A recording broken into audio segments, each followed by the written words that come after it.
Oi, oi, eu sou Thaís Dutra, nós estamos aqui no primeiro podcast do Quitão. Do meu lado está o... Rafael Campos, obrigado pela oportunidade, Quitão, e vambora, vamos ver o que vai dar nisso aí. Obrigado, Thaís. Obrigado, Rafa. Estou à disposição de vocês. Vamos embora. Como é que você se tocou que queria ser vereador, que queria mudar a vida das pessoas? Thaís, foi ainda na faculdade, né? Na verdade, um pouco antes, quando eu já, no movimento estudantil, na época nos grêmios estudantis, a gente já opinava, a gente mobilizava os colegas em prol de uma causa coletiva. E depois disso ter dado certo na universidade, quando tive a oportunidade de participar e compor o Centro Acadêmico Clóvis Bevilacqua, do Direito, na época da UCG, hoje PUC, onde estudei, me formei também. De lá a gente começou a ver que essa união trazia resultados. A gente conseguiu, na época, reformar o estacionamento, renovar a biblioteca, e foi isso que nos impulsionou a pensar maior um pouco e querer mudar o nosso bairro, a nossa região, e com o apoio dos amigos, a graça divina, nós conseguimos nos eleger vereador e hoje ser o mais jovem da Câmara. Isso para mim é um motivo de orgulho e de responsabilidade, né? Vocês sabem, nós jovens somos exigentes e é para isso que eu tenho trabalhado bastante, para poder corresponder quem acredita nessa nova política que é a que nós praticamos. Uhum, bacana. Bom, eleito em 2016, o mandato começou em 2017. Rafinha, pode começar. Então, sim, eu sempre apoiei essa juventude, né? Pra gente, pra população goianiense, é novo essa juventude na política e a gente acaba tendo, né, a mesma cabeça, as mesmas coisas. E eu já quero discutir um dos pontos importantes, que é a mobilidade urbana, né? Que é um dos pontos mais em caso aí com a população. E o que você tem visto desde o começo do seu mandato até agora? E é muita coisa, né? Um pouco, Rafa, mas por acompanhar até antes disso em Goiânia, por ser bem atento a essa causa da mobilidade, por gostar disso, eu sinto pena da cidade, porque esse último governo tem investido muito pouco. Inclusive, eu achava que o governo passado, do então prefeito Paulo Garcia, tinha investido pouco também, mas depois de ter visto o que acontece nos dias de hoje, eu até reconheço alguns pontos positivos do investimento em alguns quilômetros de ciclovia, uma tentativa de mudar um pouco da cultura de nós goianienses para poder usarmos outros meios de transporte, que não seja o único carro individual, né, moto. Então eu vejo até como uma necessidade muito latente nos dias de hoje. É por isso que eu tenho brigado muito, vocês acompanham essa luta comigo, que é por melhoria do transporte coletivo e também o incentivo para que a gente use novos modais de transporte, sejam eles motores ou mecânicos, bicicletas ou patinetes, até o próprio transporte coletivo de uma forma complementar, de uma forma nova, que a gente vê hoje o City Bus e outras formas, né?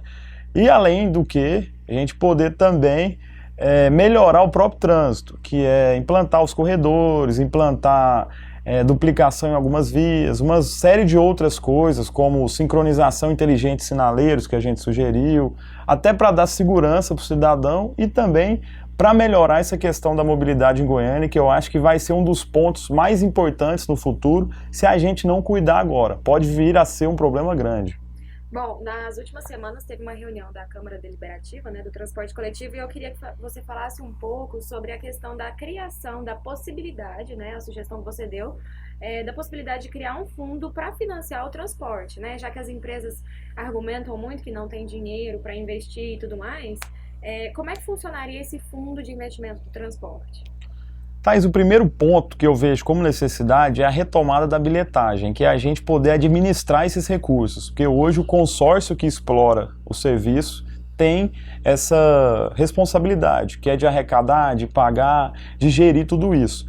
Porque depois que a gente tiver o controle, o cérebro da operação, a gente vai saber de fato quantas pessoas são usuários gratuitos, quanto precisa desonerar, e para os nossos telespectadores entender, a desoneração é necessária porque barateia, né? A gente tira todo o imposto que incide no transporte para baratear as operações e, por consequência, cobrar uma passagem mais barata, onde vai sobrar mais recursos para a gente poder investir em novos ônibus, em reforma de terminal, em troca de abrigos, que são os pontos. e se Deus quiser no futuro a gente construir um metrô, trilhos, trens e outros meios de transporte que já existem em outras cidades do Brasil. A questão do fundo seria interessante até para a gente explicar. Hoje em dia existem 8 tipos de gratuidades, né, que vai desde o estudante ao policial militar, correios, oficiais de justiça, deficiente físicos, idosos, renais crônicos. No total são 8, mas o Estado só paga, Rafa, por uma delas, que é o estudante. Todas as 8 são importantes. O problema é que quem paga isso é quem mais precisa, que é o usuário do ônibus. Então, a nossa ideia é que primeiro os governos paguem pelas gratuidades, a gente tenha mais transparência na gestão para a gente poder ver o que de fato precisa ser investido, o que precisa ser barateado e de quem cobrar essa conta, dividindo a responsabilidade com as prefeituras da região metropolitana e com o próprio governo do estado. Essa é a ideia do fundo, onde toda a prefeitura e o governo ajudariam um pouco o transporte, como, por exemplo, a implantação do parquímetro em Goiânia. Seria uma forma da prefeitura não precisar tirar dinheiro da educação, da saúde, de outras áreas, e também, da mesma forma, poder investir no transporte, que precisa muito, e quem usa sabe que é desumano, as mulheres sofrem abuso, as pessoas chegam atrasadas, é um serviço lixo. Então a gente precisa melhorar para ontem. Essa é a nossa preocupação lá na CDTC, representando a Câmara. E você acha que com esse projeto desse mandato, com um projeto que já é de mandato anterior, que é o BRT, que a gente está vendo essas obras incessantes aí e que não acabam, você acha que é uma alternativa muito importante e que vai mudar a mobilidade urbana em Goiânia assim que estiver pronto? E tomara que esteja pronto em breve também? Com certeza, Rafa. Inclusive, é uma das maiores lutas nossas, né? Denunciando descaso, falta de interesse da prefeitura em buscar recursos no governo federal. E para que todos saibam, a cada, se não me engano, 4 milhões que o governo federal investe, a prefeitura só investe 1. Então isso é muito importante para a cidade e é uma obra barata. E ela vai ligar a cidade em um ponto importante a um outro extremo que precisa e não tem um outro eixo como esse. Então a gente teria o eixo Anhanguera ligando a um ponto ao outro, ao meio da cidade, o BRT Norte-Sul, que ligaria outros extremos da cidade, e para completar o que a gente também briga muito, Thaís, que é a implantação da segunda parte da Leste-Oeste, que seria um outro eixo. Ou seja, hoje a gente só tem um eixo que corta a cidade e no futuro a gente pode ter 3, desde que os governos, né, a própria prefeitura, corra atrás desses recursos e resolvam isso. E até com pesar que eu registro aqui a possibilidade, talvez, que foi cogitada e hoje eles disseram que não, mas que não vai ter mais a diminuição do eixo Anhanguera, né? Mas isso foi cogitado e me preocupa bastante, porque a gente perde um grande eixo de mobilidade que liga 2 extremos da cidade. Bom, assim, vamos passar para outro assunto agora, né, que também é muito importante, Goiânia precisa de mais, é sobre inclusão social. Tem alguns projetos bem legais tramitando na Câmara e eu queria saber especificamente sobre o projeto Praça Acessível, né, como é que isso pode trazer diversão também para as crianças deficientes, etc. Thaís, é um sonho nosso, depois que eu fui apresentado até por pais de crianças com deficiência física, que às vezes são privadas por não ter equipamentos adaptados e acessíveis a essas crianças. E depois disso, a gente propôs uma lei que, se for aprovada, vai exigir com que as novas praças, os novos equipamentos, tanto públicos quanto privados, sejam adaptados a essas crianças com deficiência. E não é nada também que vai atrapalhar nem a prefeitura e nem as empresas, pelo contrário, é um percentual justo, onde a gente vai dar dignidade para os pais e para as próprias crianças se integrarem às outras, porque às vezes a criança deficiente acaba se excluindo por justamente não ter acessibilidade aos locais de lazer, de entretenimento, enfim. Essa é a nossa preocupação, integrar crianças com deficiência às outras e para que elas cresçam juntas e acabem com o preconceito na raiz. Fora que os pais também se sentem meio chateados, né, porque não poder levar os seus filhos para os parques e tal. Uma coisa que eu achei importante quando eu li o projeto, que não foi nem a emenda do brinquedo em si ser acessível, mas até o trajeto de chegar ao brinquedo, da criança chegar ao brinquedo com deficiência, principalmente os cadeirantes e quem possui também deficiência visual, o trajeto, tipo, tudo foi bem pensado, entendeu? Isso que eu gostei muito. Exatamente, a gente sabe que não adianta ter só o brinquedo adaptado. Foi nem a emenda mesmo. Exatamente. Não é só o brinquedo que tem que ser adaptado, tem que ser desde a chegada, desde o acesso a todas as vias do parque, tem que dar condição a essa criança se locomover e aproveitar todos os equipamentos do parque, né? Exatamente, vamos torcer para que seja aprovada. Isso aí. Bom, Sobre o projeto Fashion Truck, né, que é um projeto de empreendedorismo, né, que precisamos, que né, precisamos, nesse Brasil com vários exatamente. milhões de desempregados e o Fashion Truck pode mudar um pouquinho a realidade de Goiânia. Exatamente, vocês já disseram quase que tudo, né? A gente tem muitos empregados, a prefeitura também precisa arrecadar mais para poder investir na própria cidade.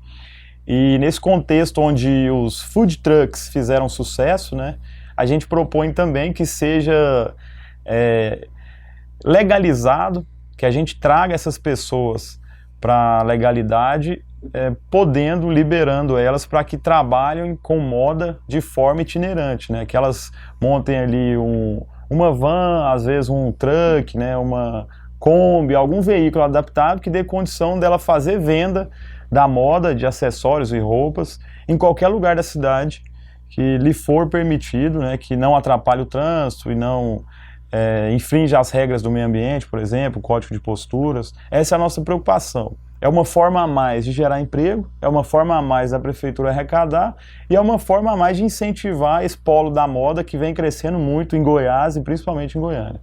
Eu entrevistei essa semana uma empresária que tem um quiosque ali na 83, não vou falar o nome, né? Mas ela achou espetacular, assim, que ela vai poder levar mais perto da cliente que não tem tempo de sair do trabalho ou depois do trabalho todas as lojas estão fechadas, vai levar mais para perto da cliente e possibilitar, assim, né, mais facilidade para quem precisa comprar, para quem quer comprar, às vezes precisa dar um presente.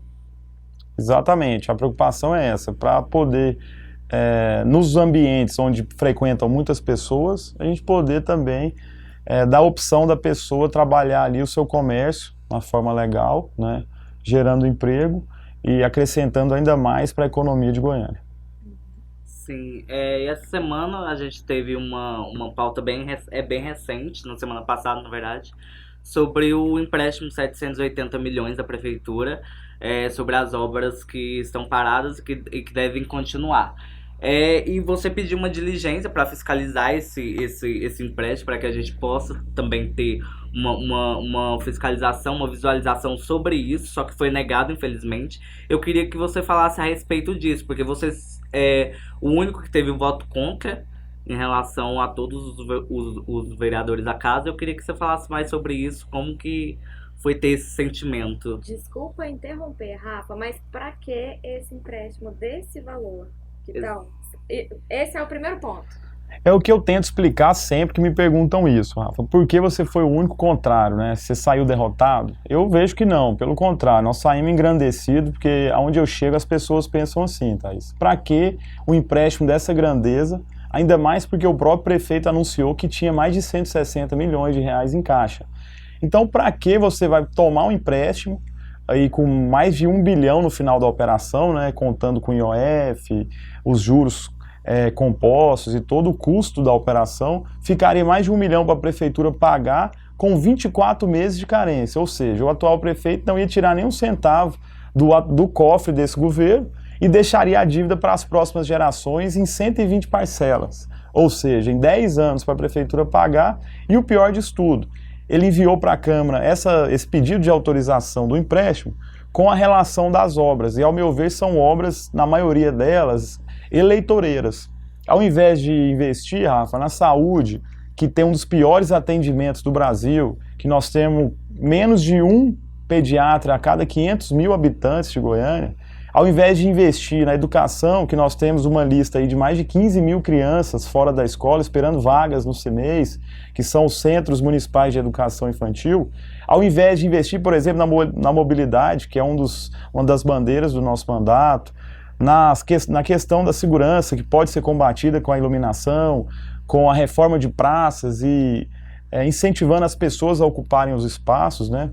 Não, ele preferiu fazer alguns viadutos que, ao meu ver, são com intenção de sair bem na eleição, né? Ainda mais que depois de 3 anos ele resolve fazer essas obras, contrariando inclusive algumas propostas dele de campanha.